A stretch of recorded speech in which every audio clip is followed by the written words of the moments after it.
الحمدللہ والصلاۃ والسلام علی رسول اللہ اما بعد۔ اللہ کے نبی صلی اللہ علیہ وعلی آلہ وسلم نے ساتھ اٹھنے بیٹھنے پر کس طرح سے اثر ہوتا ہے ایک مثال سے وضاحت فرمائی ہے۔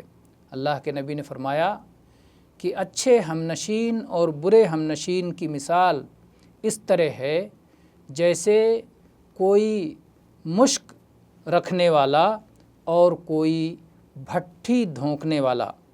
جو شخص مشک رکھنے والا ہے یعنی عطر فروش ہے، جس کے پاس عطر ہے، وہ یا آپ کو تحفے میں ہدیے میں عطر دے دے گا یا آپ خود اس سے خرید لیں گے، اور نہیں تو اس کے ساتھ بیٹھنے کی وجہ سے آپ پاکیزہ خوشبو پاتے رہیں گے۔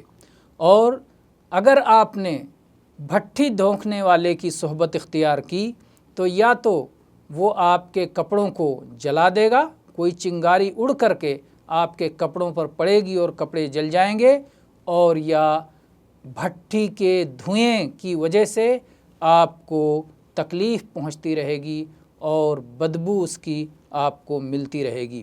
یہ حدیث صحیح بخاری میں 5534 نمبر پر اور صحیح مسلم میں 2628 نمبر پر ہے۔ اس میں اللہ کے نبی صلی اللہ علیہ وسلم نے برے لوگوں کی ہم نشینی سے روکا ہے، ان کے ساتھ اٹھنے بیٹھنے سے منع فرمایا ہے، اور نیک لوگوں اور متقی اور پرہیز لوگوں کے ساتھ بیٹھنے کی ترغیب دی ہے۔